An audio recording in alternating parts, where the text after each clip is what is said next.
여러분 안녕하십니까? 계속해서 대구, 경북 소식 전해드립니다. 올겨울에는 코로나와 독감이 동시에 유행하는 트윈데믹이 올 거라는 게 방역 당국의 걱정입니다. 코로나 환자에다 독감 환자까지 겹치면 환자 수가 급증할 우려가 높기 때문에 병원마다 대비 체계를 갖추고 있는데요.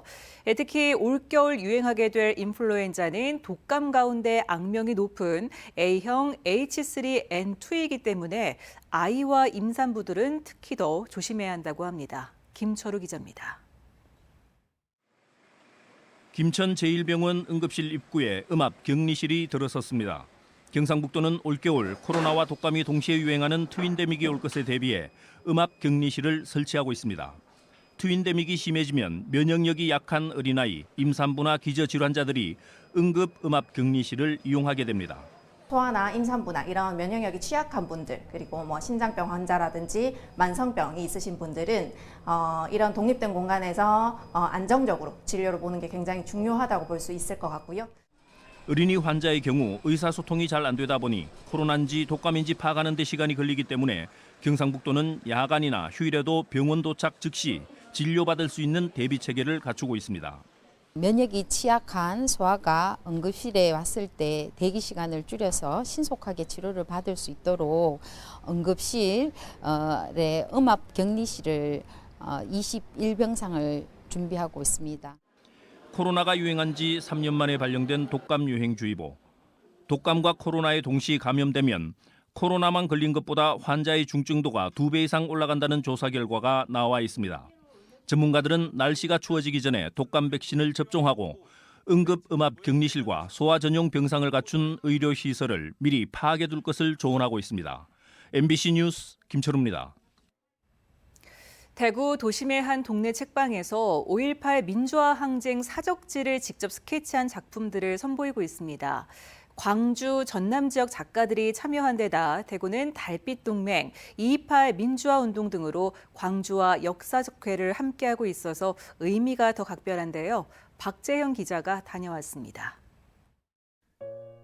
5.18 민주화 운동 당시 계엄군과 광주 시민 사이에 치열한 공방이 벌어졌던 광주역 광장이 펜과 잉크로 재현됐습니다. 광주 금남로에 있는 전일 빌딩, 계엄군의 헬기 사격으로 245발의 총탄 흔적이 남아있는 건물로 뼈아픈 광주의 역사가 새겨져 있습니다. 1980년 5월 23일 광주 주남마을은 계엄군이 버스에 무차별 총격을 가해 15명이 숨지고 부상자 일부가 안매장당한 아픔이 서려 있습니다.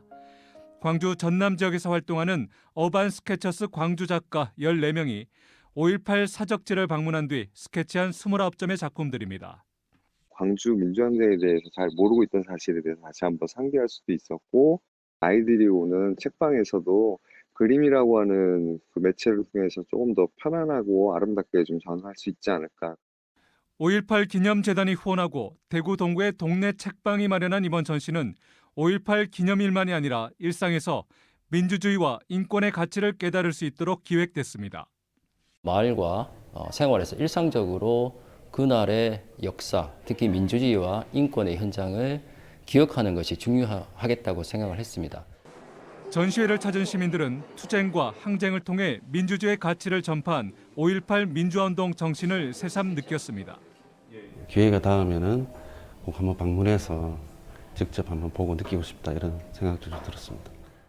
5월 광주 어반 스케치전은 오는 28일까지 평일 오전 10시부터 저녁 7시까지 관람할 수 있습니다. MBC 뉴스 박재영입니다. 대구와 경북에서 코로나19 확진자가 2천여 명 더 나왔습니다. 오늘 0시 기준 코로나19 확진자는 대구 964명, 경북 1,038명입니다. 코로나 관련 사망자는 대구에서 2명, 경북에서 3명 더 발생해 누적 확진 사망자는 대구 1,527명, 경북 1,689명입니다. 코로나 전담 치료병상 가동률은 대구 24.3%, 경북 20.4%로 여유가 있습니다. 오늘 낮 12시 16분쯤 포항시 남구의 한 모텔에서 70대, 60대 여성 투숙객 2명이 숨진 채 발견됐습니다. 다른 한 여성은 의식 저하로 병원으로 이송됐습니다. 경찰과 소방에 따르면 모텔 직원이 객실에 쓰러져 있는 이들을 발견하고 신고한 것으로 알려졌습니다. 현재까지 타살 정황은 없는 것으로 전해졌는데 경찰은 정확한 사건 경위를 파악하고 있습니다. 대구FC의 최원권 감독 대행의 지휘 기간이 곧 종료되는 가운데 최 감독 대행 체제로 시즌을 끝낼지 아시아 축구연맹 AFC의 판단이 있을 것으로 보입니다. 지난 8월 중순부터 감독 역할을 수행한 최원권 대행은 오늘 수원FC와의 홈 경기와 수요일 펼쳐지는 수원 삼성과의 원정까지 공식적으로 감독 역할을 맡을 수 있습니다. 이후 대구에게 남은 2022 시즌 K리그 정규리그 일정은 2경기에 불과해 대구로서는 최원권 대행과 함께 시즌을 마무리하는 상황이 최선으로 꼽힙니다. 대구는 K리그 연맹과 AFC 측에 P급 지도자 자격증과 관련한 규정에 대해서 유권 해석을 요청했고 이르면 내일쯤 답변이 있을 예정입니다.